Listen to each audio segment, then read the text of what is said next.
Dungeons. When it comes to iconic and traditional Zelda staples, this is about as classic as it gets.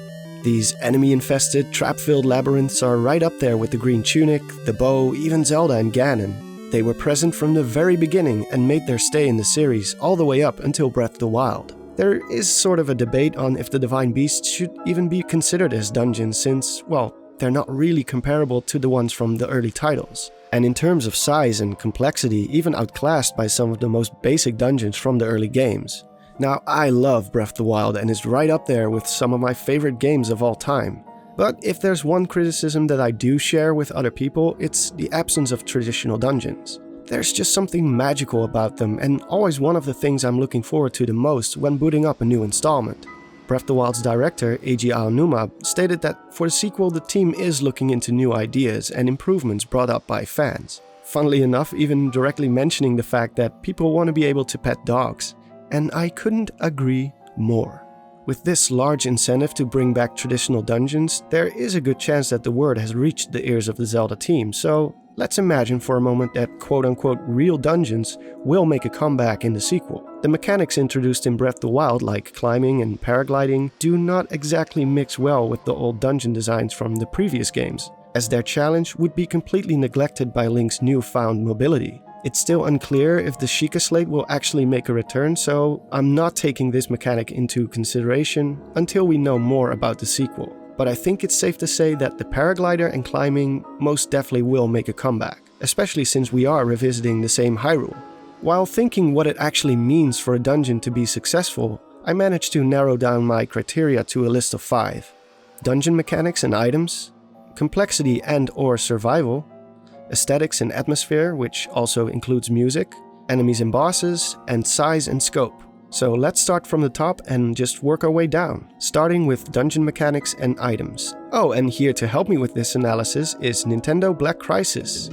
What would a traditional dungeon in Breath of the Wild 2 look like? As stated before, completely going back to the old formula is likely not going to work. A room like this would be a cakewalk for Breath of the Wild's Link, given the fact that he is much more mobile than his past iterations. Unless, of course, they take away these tools once you enter the dungeon. Removing the paraglider, for example, similar to how Mario Sunshine removes FLUDD from the equation when entering certain platforming levels. But this option isn't preferred, as it's a huge missed opportunity to create brand new dungeon experiences and ideas. The way the shrines and the Divine Beasts were structured required Link to lose his ability to climb walls, which is understandable since it would make it too easy to get around a lot of puzzles presented. Hence, climbable surfaces in these structures are limited to grills and ladders. Link is basically set back to the restrictions of the previous games, which only allow climbing on designated surfaces. However, there are plenty of ways to traverse the dungeon with the freeform climbing mechanic in mind. Nintendo can still restrict climbing on specific surfaces by making them slippery or knock you off by means of electric tiles or spiked surfaces. Certain puzzles can be solely based on how you're going to reach a certain door, switch, or platform. But let's switch back to the paraglider for a moment. There are a couple of shrines in Breath of the Wild that demonstrate how effective the paraglider is at granting the player never-before-seen options for dungeon traversal. I want to present to you the potential of verticality. In the past, dungeons have used the aspect of a vertical space to shape a dungeon's layout. But never before have we had access to the type of mobility found in Breath of the Wild. Meaning the dungeons can be vastly bigger and more impressive, which is one of Breath of the Wild's strong points, even in the overworld. Just the sheer magnitude and size of certain landmarks alone can be overwhelming. For the most part, platforming has been reserved for the 2D installments. The auto jump in the 3D games takes away the demand for precise jumping, as you simply hold the control stick in the right direction and you are good to go. The platforms are all spaced out so that the jump will rarely fail, and in the words of Aaron Hansen, "Why do I gotta leap across these platforms? There's no challenge here. I hold the joystick up. Just because the scenario's treacherous doesn't mean the game is actually treacherous." And that is exactly why Breath of the Wild 2 has a great opportunity to introduce complex platforming into the 3D games, with dungeons that require all sorts of crazy stunts to parkour your way around. Here are a couple of suggestions. How about jumping from wall to wall? Or climbing a wall while obstacles are swaying back and forth and you have to time your jumps to avoid getting knocked off. climbing walls or blocks that move, and you have to cross from one to another at the right time. Or better yet, introduce an item like the hookshot that allows you to hook onto a wall while gliding through the air, cling to the walls, or prematurely release the chain to get an extra speed boost to make your way across an obstacle. Reminiscent of Just Cause, which combined paragliding with the grappling hook to gain extra speed. Speaking of items, dungeon items should return in some shape or form. One of the most fun aspects of the traditional dungeons in the series was the fact that a significant portion of the dungeon was inaccessible until you found the dungeon's main item. In this regard, this item was basically functioning as key to unlock new sections of the dungeon, and a great way to force backtracking and making a mental note of certain rooms you were not able to cross previously. Breath of the Wild made these options impossible by giving you all the necessary tools at the very start of the game. Not only that, it sabotages its own challenges because in a lot of ways, the player has an easier way around a certain obstacle.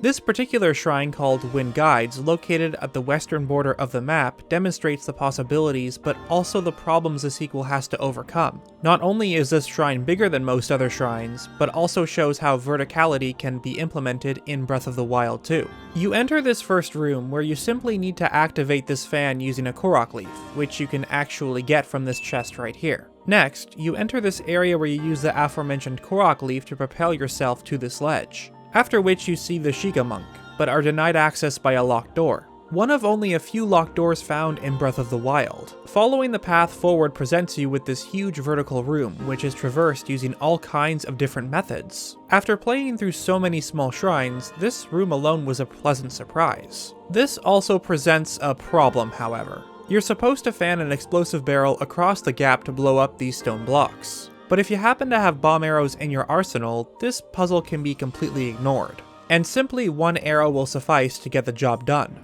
A good example of how Breath of the Wild's puzzles can be neglected by having the right items in your stash. You can ignore certain fire-based puzzles by having fire-based weapons at your disposal, or cheat these electricity puzzles by dropping metal weapons and shields to guide the current. You get the point. Now, it is really cool how you can solve puzzles in different ways, something that's actually rare in the Zelda franchise. Usually, there is only one predetermined solution, but it's much preferred to outsmart a puzzle with creative thinking rather than to coincidentally carry an item that destroys the purpose of the puzzle. Like for instance, in this shrine right here, where you're supposed to guide this orb along a path of drafts provided by these fans. The idea is to rush to this block while the orb gets guided along the path. You simply wait for the orb to reach the pedestal, and there you go. But you can simply place the orb right next to the pedestal and use this metal box that is meant to block a specific fan so the orb crosses correctly, to simply push the orb in the pedestal from afar. This is off script, but I actually solved it a bit differently. I had placed the orb down, then used stasis, ran to the block, and then just waited for the stasis to stop. These methods make you feel rather clever by basically cheating the system. Blue Flame is another shrine that stands out. Like Wind Guides, it's a lot bigger than most other shrines. The central mechanic behind this shrine is to transfer this blue flame from section to section. The fact that the floor is lava and you can't use the paraglider while carrying the flame serves as a great way to limit the player without it feeling forced. All in all, we think that some of these ideas, combined with new potential mechanics that can be introduced in the sequel, could make Breath of the Wild 2 dungeons work in many different ways. Which brings us to the next point on the list, complexity and/or survival. The reason why there's a slash, right here, is because a dungeon doesn't always have to meet both criteria at the same time to succeed in my book. Some are complex on a mechanical level, a brain teaser if you will, while others derive their challenge from an endurance round of combat and traps and other obstacles that drain your hearts with every step forward. Also known as a gauntlet, introduced by Mark Brown in his Boss Key series. Yet others fall somewhere in between. In my opinion, the best sets of dungeons in a Zelda game are the ones that mixes it up between the different styles. A tangible comparison would be the Water Temple versus the Shadow Temple in Ocarina of Time. The Shadow Temple gets a lot of flack for being painfully linear, but I think that was exactly the point. Instead of getting lost and forcing you to understand its architecture, it's an endurance round to the finish. By the time you reach the final stretch of the dungeon, you have descended deeper and deeper into its inner structure. You're actively trying to stay alive since the punishment is having to walk all the way back to where you left off. The Water Temple is the complete opposite. The enemies and combat challenges are nothing to write home about, and if you still manage to die, then getting back to the place where you left off doesn't really take a whole lot of time. Instead, it's the complex structure, its many floors, different water levels, and interconnected rooms that drives the challenge. For Breath of the Wild 2, presenting a gauntlet challenge isn't too difficult, especially if they introduce some new and challenging enemy types. A dungeon like this would mostly consist of narrow caves or corridors or closed-off rooms that just keep going forward and forward. Rooms filled with traps and enemies that provide a decent challenge, and you're good to go. Even more so if progress is halted until you defeat every last enemy in a room or area, something that was exceptionally rare in Breath of the Wild, as in most cases, you don't really have to fight anything if you don't want to, and can just circumnavigate the enemies altogether. In terms of complexity, however, there's plenty of options to choose from, and to a certain extent the Divine Beasts, as well as a small handful of shrines, already toyed around with some great ideas. I just wish they would last a little bit longer.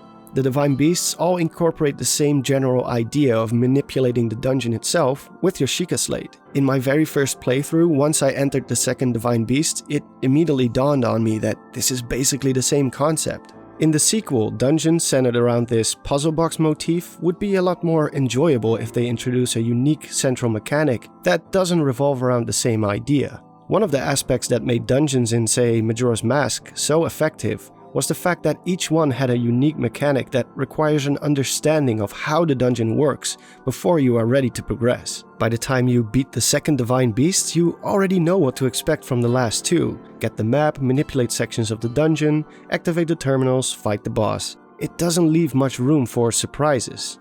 Next, let's take a look at aesthetics and atmosphere. This part will be a short one, as it kind of speaks for itself. The big turndown for both the Divine Beasts and the Shrines was the fact that it didn't provide much variety. Don't get us wrong, the general idea of the orange and blue technological vibe in the Shrines was kinda cool. And as a standalone dungeon, it would have been a great fit. It's kind of similar to the Temple of Time in Twilight Princess, a very sterile and technological atmosphere. But after 120 iterations, yeah, it starts to get old. The same thing goes for the Divine Beasts, which all have this brownish looking Sheikah design. The music is slightly different in each one, but not by much. It is really cool how the music will ramp up with each terminal you activate, similar to Hyrule Castle and Twilight Princess, where the music slowly gets more intense as you progress. However, those fitting themes found throughout the previous games are greatly missed. The haunting melody of the Forest Temple, the serene eastern vibe of the Ancient Cistern, and the bizarre floaty theme in the City in the Sky. From the very first 3D title, every dungeon had its own distinct look and feel. We don't necessarily need to go back to the overused forest, fire, water themes from before. There are plenty of other options to go with. Deep dark caverns, a dungeon based around electricity, an old abandoned ruin filled with Indiana Jones-esque traps. Or a dungeon shaped like a huge tower that is all about vertical movement where it just keeps going up and up until you reach dazzling heights. Similar to the Snowhead Temple. With this new engine, dungeons could be stretched to their fullest potential, a mix between the new ideas from Breath of the Wild and the more traditional 3D dungeons designed from the older games. With that in mind, let's take a look at something that definitely changed from the older games, namely enemies and bosses.